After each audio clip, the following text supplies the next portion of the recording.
Hai teman-teman podcast Uang Bicara, ketemu lagi dengan saya Alin Wiratmaja. Dan saat ini kita bakalan ngobrolin soal revenge spending nih, bersama dengan Mutiara Maharini, psikolog klinis. Halo. Hai Mbak. Apa kabar? Ketemu lagi ya kita. Iya, seneng banget baik, ketemu Mbak. kamu. Jadi nih background kenapa kita mau bahas soal revenge spending nih. Contohnya nih, mungkin buat kita-kita yang dulu hidupnya susah banget masa kecilnya, misalnya mau beli boneka Barbie aja susah banget dapet. Lihat orang lain liburan, kita seumur hidup misalnya belum pernah naik pesawat sampai dapat tugas dari kantor kayak gitu kan. Suka-suka pada saat punya uang sendiri meledak gitu, kayak balas dendam apa dulu yang susah didapat masa kecil mau dilampiaskan lah setelah pegang uang sendiri. Nah, itu backgroundnya kenapa kita mau bahas soal revenge spending. Nah, belakangan ini kan memang makin marak ya bahwa kita tuh suka kayak spending di luar kapasitas finansial kita, kompensasi dari ya tadi kebutuhan yang tidak terpenuhi di masa lalu atau terlalu lama aja menunggu kayak gitu. Nah, kalau menurut kamu sendiri nih kayak gimana sih fenomena revenge spending ini? Oke, sebenarnya kalau yang aku pahami ya dari aku cari tahu kan revenge spending nih banyak dibahas juga karena after pandemic ya. Iya nggak Iya sih? betul. Katanya tuh kayak orang-orang pas pandemi, wah kayaknya panik banget. Semua tabungan tuh pokoknya dipegang dengan erat, nggak mau ada pengeluaran lebih. Terus pokoknya pengen beli apa nanti dulu. Yang penting survive dulu ya kan. Tiba-tiba pandemi udah selesai, kita udah boleh jalan-jalan bebas, langsung tiket konser Mbak sold out semua dalam hitungan menit ya kan. Betul banget, war menjadi-jadi. Kok aku tuh ngeliat orang Indonesia kaya banget ya. Kok sampai di Singapura aja nih konser, tau lah ya konser apa gitu, itu sold out juga buat orang-orang Indonesia yang sampai beli tiketnya harganya bisa berkali-kali lipat gitu. Dan aku ngeliat juga fenomena, mungkin kalau aku misalnya anak-anak muda ini kok pada bisa beli tiket harga puluhan juta ya Mbak. Iya.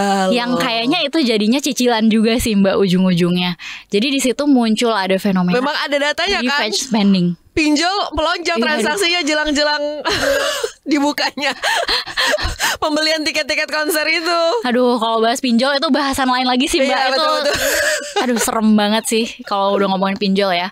Tapi anyway, kalau ngomongin si revenge spending ini, aku tuh menganalogikannya ya Mbak. Ini tuh kayak kita, seakan-akan kita tuh pengen nih nurunin berat badan, kita punya body goals nih. Terus kita diet selama seminggu.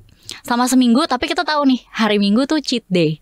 Wah, kita hari Senin sampai Sabtu nggak makan karbo, kita nggak minum manis-manis, bye boba, pokoknya kita tuh sehat nih, makan salad tiap hari gitu. Tiba-tiba datanglah hari Minggu si cheat day. Langsung makan apa ya, minum boba misalnya pesen 2, terus habis itu makan dessert. Kita langsung kompensasi dari seluruh hari Senin sampai Sabtu kita, yang bahkan bisa jadi itu lebih dibandingkan makanan kita sebelum kita diet. Iya kan? Paham kan Mbak rasanya kan? Kebablasan gitu ya, kayak Iya. lepas gitu. Atau bahkan kalau aku kasih analogi lain tuh kayak anak yang dari kecil selalu dibatasin sama orang tuanya, kamu nggak boleh ketemu teman kamu nggak boleh party sama teman kamu. Pas udah gede bebas, langsung kerjaannya party melulu gitu kan. Karena basically sebagai manusia kita tuh nggak suka membatasi diri kita sendiri, rasanya nggak nyaman. Mungkin apalagi yang membatasi orang lain gitu ya, mungkin kesel.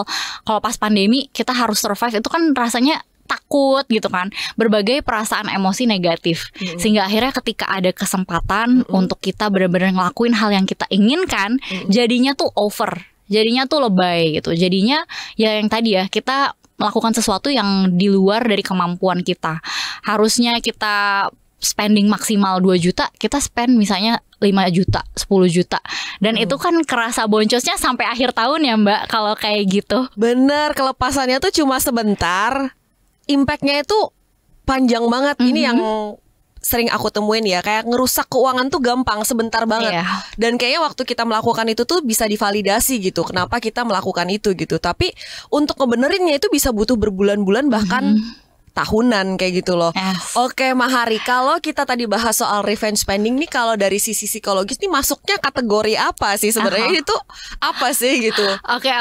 Kalau tadi kan kita baru bahas itu kayak sebagai bentuk kompensasi ya Mbak, dari rasa-rasa yang keinginan kita yang dari dulu tapi belum tercapai sampai sekarang. Sebenarnya ada hal lain sebelum aku mau bahas ini gangguan atau bukan gitu ya. Itu yang kedua adalah kita tuh pengen punya kontrol atas kehidupan kita. Yang kayak tadi aku jelasin sebelumnya, kita ngerasa dibatasin, terus abis itu kayak apalagi pas pandemi ya, itu kan pembatasan sosial berskala besar. Padahal kan yang dibatasin sebenarnya bukan cuma sosial ya, finansial kita ikut terbatas gitu. Konsumsi kita Jadinya pas akhirnya pandemi itu udah selesai, langsung ambiar gitu ya. Yang namanya tadi dibatas-batasin, tiba-tiba langsung pengeluaran kita jadi gede banget gitu. Itu fenomenanya. Nah itu sebenarnya adalah keinginan kita untuk memiliki kontrol atas kehidupan kita. Aku udah nggak dibatasin lagi nih sekarang. Aku udah bebas nih sekarang. Tapi jadinya terlalu over gitu. Jadi itu hal juga kedua. Berarti ya. Jadi selain tadi ada keinginan lama yang terpendam, tapi yang kedua kita tuh kayak I want to take the power of my life in my own hands gitu.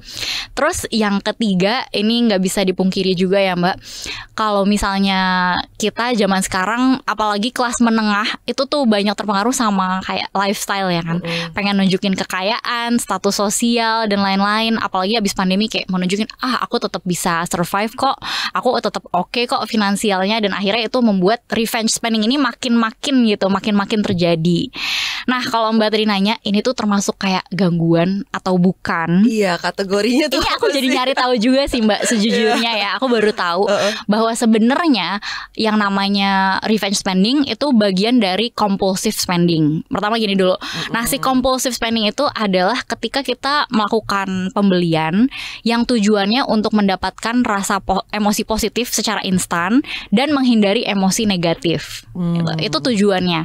Nah, compulsive spending ini sebenarnya salah satu gejala dari shopping addiction. Salah satu gejala aja ya, salah satu. Tapi shopping addiction sendiri itu belum menjadi diagnosis tetap.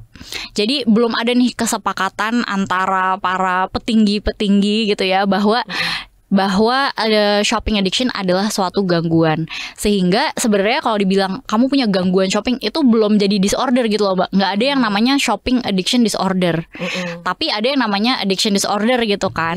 Dan menurutku kalau misalnya sampai sekarang, karena belum cukup penelitian yang membuktikan juga ini gangguan segimana, yang penting kita ngelihat ini udah mengganggu keberfungsian kita atau belum. Keberfungsian tuh apa? Kayak ini udah mengganggu kita secara fisik belum? Kita bisa tidur dengan baik atau enggak, makan dengan baik atau enggak, atau kita udah mulai mengalami gangguan enggak di dalam hubungan kita karena masalah shopping kita, dan kita mengalami gangguan dalam produktivitas kita juga enggak. Nah kalau itu 3 udah ada masalah, better kita ke profesional karena berarti udah menuju ke gangguan sebenarnya. Oke, berarti revenge spendingnya gejala-gejala ini ya, apa mempengaruhi fisik, apakah hubungan atau produktivitas, ini kayaknya bisa kita alami kalau revenge spendingnya itu menggunakan utang yang berujung pada kita dikejar-kejar oleh debt collector kayak udah gitu di luar ya. Kemampuan banget gitu ya. Kalau orang kaya banget mau revenge spending sih kayaknya nggak tahu masalah ya Mbak ya. Makanya iya, jadi tergantung kondisi masing-masing nih.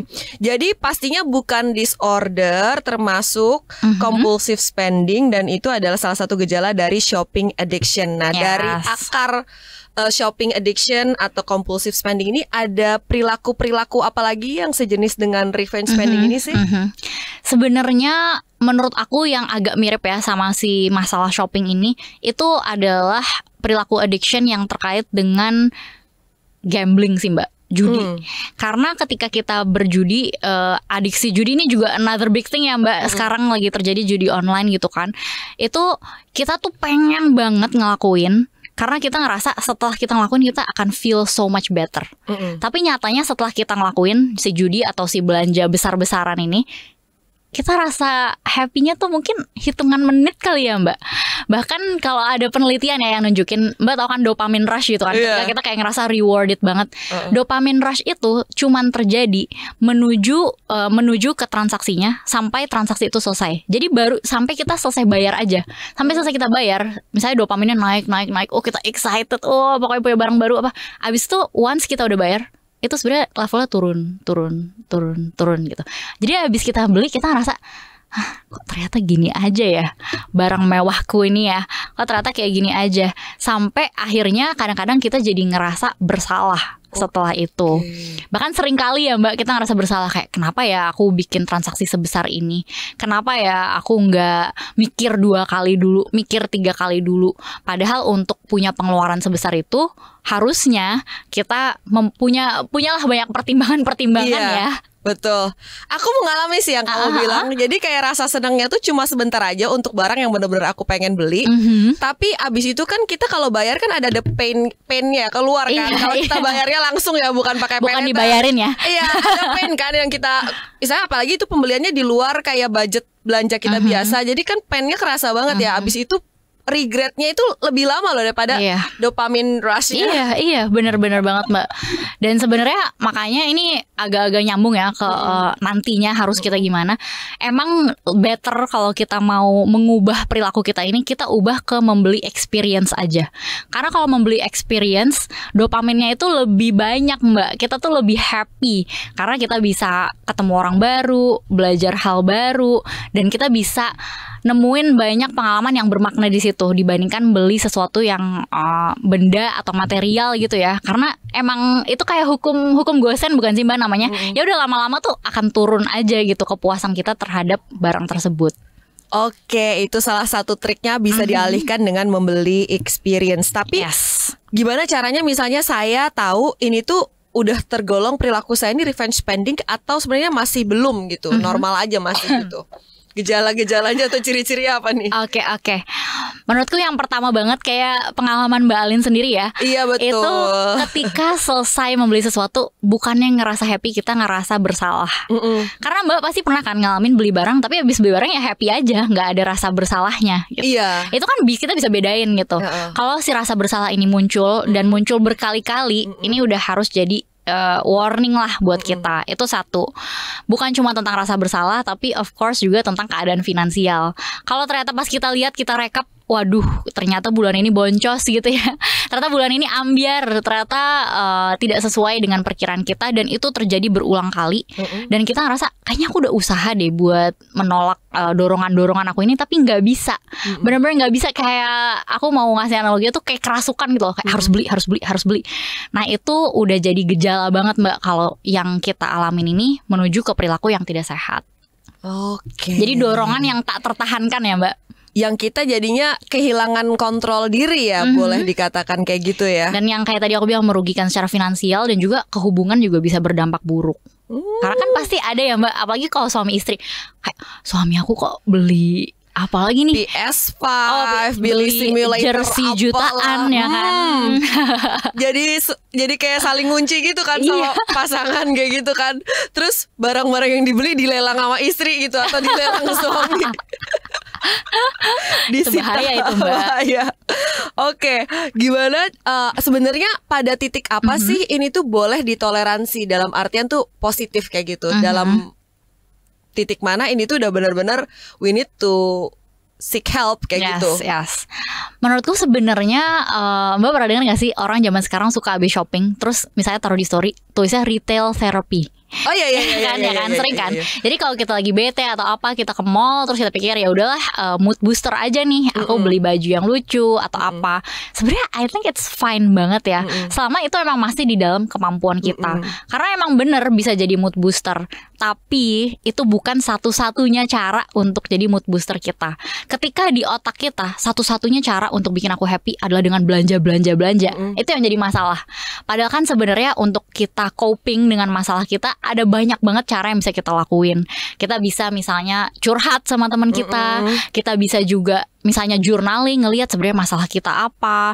Kita bisa juga distraksi diri dengan olahraga, ketemu teman dan lain-lain. Tapi ketika setiap ada masalah shopping, nah itulah kita jadi terlalu kaku sama cara penyelesaian masalah, dan cuma satu itu aja. Itu udah tanda bahwa we really need professional help. Wah, ada masalah dikit check out. Iya, itu dia. Ada masalah dikit check out. Apakah masalahnya selesai? Tidak ya Mbak ya. Wah, terlalu banyak yang relate nih. Jadi gimana caranya biar kita enggak bisa mengatasi soal revenge spending ini, biar kita nggak dibikin bener-bener rusak gitu, keuangan kita rusak, psikologis kita gara-gara revenge spending yang cuma sesaat. Benar-benar banget sih Mbak. Menurutku number one-nya adalah mengetahui dulu akar masalahnya. Karena sebenarnya kalau yang dari tadi kita omongin itu kan masalah emosi ya, nggak bisa mengatur emosi dengan baik, sehingga akhirnya kita impulsif terus tuh beli belanja. Padahal sebenarnya bisa jadi juga emang literasi finansial kita tuh nggak cukup gitu. Analoginya lagi kayak misalnya ada orang setiap hari makan manis, setiap hari makan gorengan segala macam, dan ya udah dia mungkin gak ngerasa bersalah juga, tapi in the end itu kan sebenarnya harming their health gitu ya. Kesehatannya akan terganggu secara jangka panjang. Nah mungkin banyak orang yang ngerasa ya udah aku kan punya uang, aku spend aja, tapi dia nggak paham konsep dana darurat, konsep bahwa mungkin akan ada krisis ekonomi gitu kan, konsep bahwa misalnya dana darurat dia tuh seharusnya 12 kali nih, dia bukan yang 3 kali aja. Nah itu kan hal-hal yang teknis ya Mbak, tapi penting gitu, fundamental juga untuk dipahamin oleh seseorang supaya dia nggak terjebak dalam spending dia yang too much gitu. Itu satu. Tapi seringnya memang lebih ke masalah regulasi emosi. Jadi ketika kita sendiri punya banyak keinginan, kita punya banyak keinginan lah ya Mbak ya. Iya pasti lah ya. Aku pengen nih punya iPhone terbaru, aku pengen nih punya rumah di Pondok Indah gitu ya, aku pengen nih liburan ke Eropa 30 hari gitu kan. Keinginan kita banyak banget dan itu wajar sebagai manusia. Tapi ketika keinginan kita tuh gak bisa kita kontrol dan kita merasa bahwa keinginan kita harus terpenuhi, jadi kita tuh nggak punya kesanggupan, nggak punya kapasitas mental untuk menerima bahwa nggak semua keinginan kita itu harus terwujud. Nah disitulah itu biasanya jadi masalah emosi. Kita nggak bisa menghadapi perasaan bahwa aku belum sanggup untuk punya itu. Atau bahkan misalnya lagi ada diskon Mbak 50%, aduh nanti aku rugi kalau aku nggak beli sekarang. Iya. Sebenarnya mungkin justru kita emang nggak sebutuh itu gitu ya. Rasa FOMO dan marketing zaman sekarang tuh sangat emosional sebenarnya kan, sangat triggering, bikin kita ngerasa kalau kita nggak punya barang ini kita ketinggalan zaman.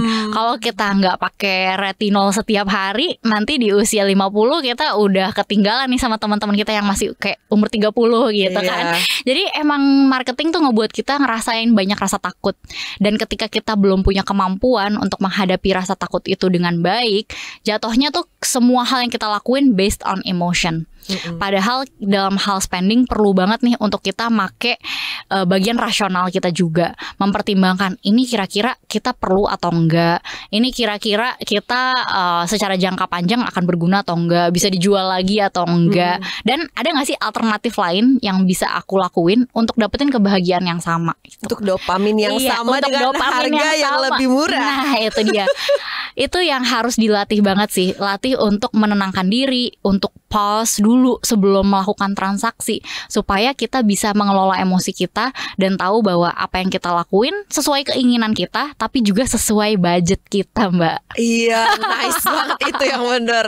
Nah kalau misalnya tadi kan kamu bilang perilaku yang revenge spending kalau sampai terlalu berlebihan banget itu bisa merusak finansial dan juga hubungan. Nah, kalau kita misalnya ngelihat nih perilaku orang terdekat kita yang mungkin perilaku keuangannya bisa mempengaruhi hidup kita, kayaknya ini udah kelebihan deh ini behaviornya revenge spendingnya ini kayak gimana sih, apa yang bisa kita lakukan? Menurut aku ini tuh ciri khas orang Indonesia ya.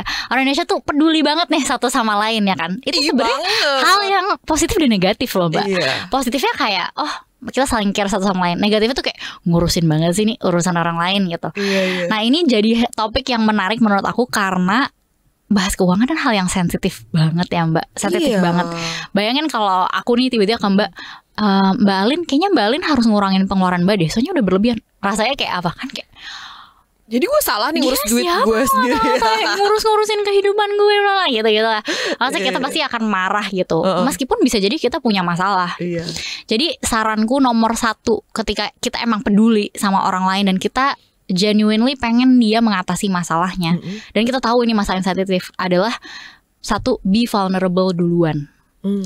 Misalnya cerita duluan, aku tuh sempet tahu ngalamin masalah, kas aku tuh susah banget, sering banget pengeluaran aku tuh lebih dari pemasukan aku, gini gitu. Jadi dia tahu bahwa kalaupun dia mau cerita, dia bisa cerita. It's a safe space. Create that safe space buat dia dulu. Itu nomor 1.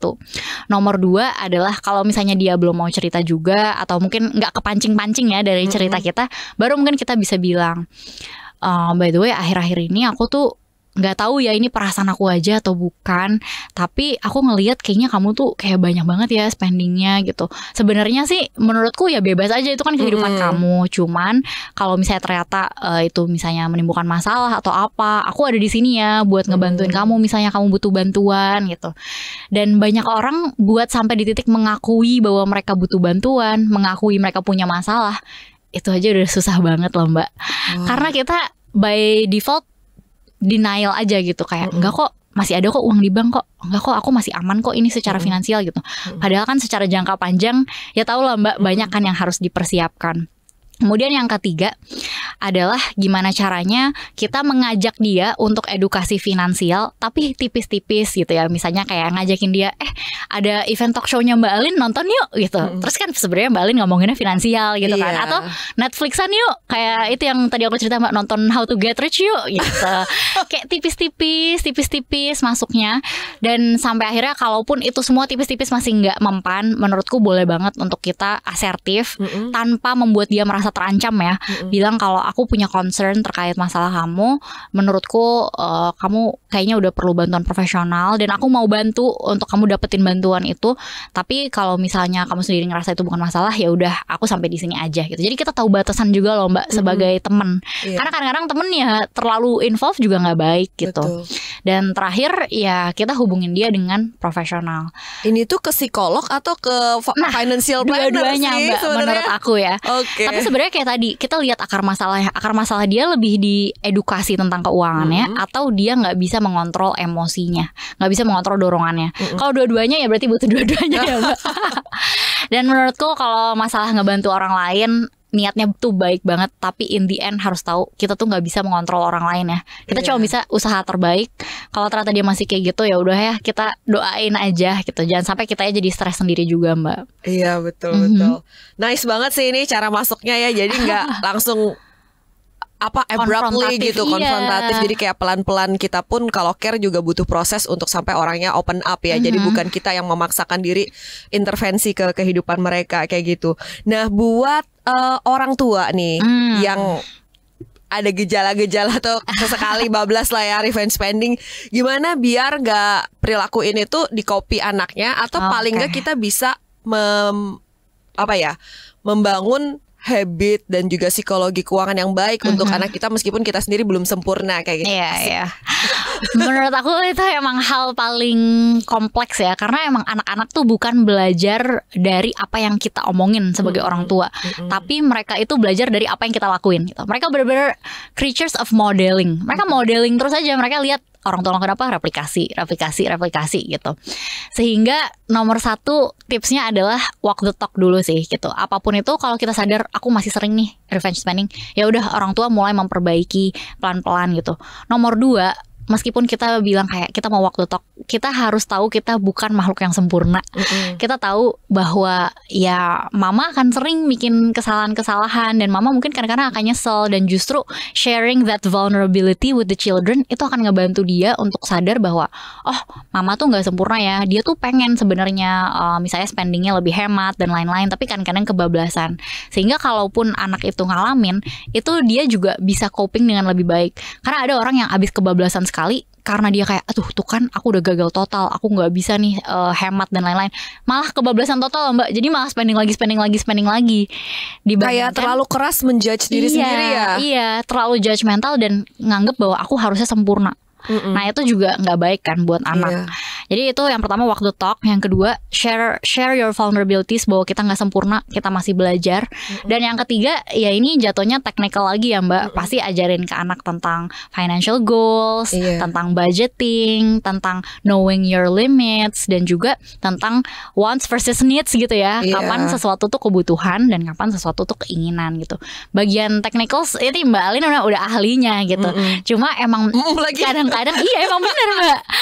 Cuma emang yang suka ribet tuh kadang-kadang adalah menelan ego sendiri gitu ya, bahwa aku bukan orang tua yang sempurna, aku juga masih suka kebablasan, dan it's actually okay gitu. Bagus untuk anak aku belajar hal ini juga. Iya, sharing vulnerability tadi, bahwa kita tuh nggak sempurna kok, bisa belajar satu sama lain. Dari anak juga bisa belajar. Bener banget Mbak. Aku belajar frugality sama anak aku sih. Anak aku nggak tahu bibitnya dari mana tuh kok bisa frugal sendiri. Gimana tuh Mbak frugalnya? Jadi misalnya dia tuh misalnya nih sepatu atau sendalnya tuh kekecilan, tapi saat kita ajak, kita kan nggak bisa beli tanpa dia cobain kan. Nah itu dia bisa resistensinya tinggi. Jadi dia kalau nggak jebol sendalnya, dia nggak mau. Wow. Dan kalau beli tuh modelnya yang sama, exactly the same. Jadi ekstrim juga ya Mbak ya? Ekstrim ya, itu bibit apa ya itu nggak tahu juga. Bukan dari mamanya yang pasti, bukan dari papanya juga. Iya. Orangnya lumayan rigid ya Mbak, agak kaku rigid, gitu ya. Agak kaku ya, betul-betul. Anyway, menarik banget sih itu tapi. Baik, jadi gimana caranya kita bisa positif? Artiannya ada alternatifnya lah dari revenge spending ini. Jadi intinya kan ada sesuatu yang mungkin perlu kita redakan, perlu kita atasi tanpa melampiaskannya dengan belanja atau misalnya belanja yang tidak melukai kantong lah. Gitu. Tadi udah dibahas mungkin experience atau hal-hal lain yang bisa menghasilkan efek yang sama, atau juga cari akarnya apalagi nih bisa alternatifnya nih. Oke. Sebenarnya menurutku kalau kita udah sadar ya, kayaknya aku mungkin punya masalah ini deh gitu. Nomor satu itu tuh sebenarnya mengakui dulu sih Mbak. Karena yang tadi aku bilang, yang namanya denial itu tuh hampir semua orang pasti ngelakuin itu di awal-awal. Kayaknya enggak deh, kayak belum separah itu deh. Enggak lah, masa sih aku punya masalah dalam berbelanja gitu. Itu tuh kayak ada stigmanya tersendiri lah gitu. Nah itu nomor satu, akui dulu apa yang kita lagi alamin. Oke, aku lagi agak susah dengan pengeluaran-pengeluaran ini, suka bablas gitu. Kemudian nomor dua, pelan-pelan mulai, ini aku jadi kayak technical lagi ya Mbak, tapi mulai balik lagi ke goals kita tuh apa. Kita lihat lagi, sebenarnya aku tuh pengen jadi orang yang kayak gimana. Aku tuh define your rich life gitu lah Mbak. Kayak betul. Aku tuh sebenarnya pengen jadi orang kaya. Orang kayanya tuh sebenarnya kaya dalam hal apa? Apakah rumahku harus di Pondok Indah, atau yang penting rumah aku nyaman untuk keluarga aku dan lain-lain gitu. Jadi kita definisikan lagi, kita ingetin sama tujuan kita yang ada di ujung sana. Karena ketika kita punya tujuan itu, ketika mau spending kecil-kecil gitu ya, hal-hal yang nggak terlalu berdampak untuk masa depan, kita jadi mikir dua kali. Ada tujuan yang lebih besar loh yang pengen aku capai. Jadi itu ngebantu motivasi internal kita untuk melawan godaan-godaan 77, 88 gitu ya, diskon-diskon gila-gilaan gitu. Itu hal kedua yang menurut aku penting banget untuk kita lakuin. Dan yang ketiga adalah sebenarnya untuk sharing ke support system, ke orang-orang yang kita percaya, sehingga kita nggak ngerasa sendiri dalam menghadapi masalah-masalah ini. Ketika kayak aku sama Bani curhat bahwa kita ternyata sama-sama suka kayak tiba-tiba splurging dalam hal apa, itu tuh ngerasa aku nggak sendiri di dalam masalah ini, dan kita bisa ngatasin bareng-bareng. Itu tuh buat manusia ya, yang makhluk sosial, penting banget Mbak punya support system. Kayak kita pengen banget independen, tapi nyatanya kita nggak bisa Mbak, kita butuh support. Dan yang terakhir, lagi-lagi kalau emang udah nggak ketahan, udah merasa mencoba banyak hal tapi nggak bisa, please do get a professional gitu. There's nothing wrong with kita mengakui bahwa kita punya masalah, dibandingkan orang-orang di sekitar kita, bahkan mungkin anak-anak kita jadi terdampak karena masalah finansial dan masalah spending kita ini. Iya, betul banget, very powerful. Closing statement sebelum kita tutup nih untuk podcast Uang Bicara soal revenge spending. Oke, soal revenge spending, bahkan aku pengen closing statementnya lebih general lagi ya Mbak, yaitu adalah untuk memahami bahwa our relationship with money is so deep and so complex gitu. Banyak banget hal yang mempengaruhi itu, mulai dari parenting orang tua kita, bagaimana kondisi finansial kita saat ini, sampai mungkin kondisi finansial kita dan hubungan kita dengan partner kita. Jadi take time untuk refleksi diri, memahami why do I spend like this? Why do I save like this? Supaya kita tahu ke depannya pola kita seperti apa yang mau diperbaiki, apa yang mau dipertahankan, dan berdoa supaya semoga itu akhirnya bisa mendapatkan kita untuk mencapai financial goals kita. Jadi itu aja sih Mbak dari aku. Semoga membantu, dan semoga aku juga bisa melakukan itu, dan Mbak Alin juga ya. Iya betul ini. Mohon doanya guys. Mohon doa ya teman-teman podcast Uang Bicara ya, kita bisa lebih wise soal uang nih.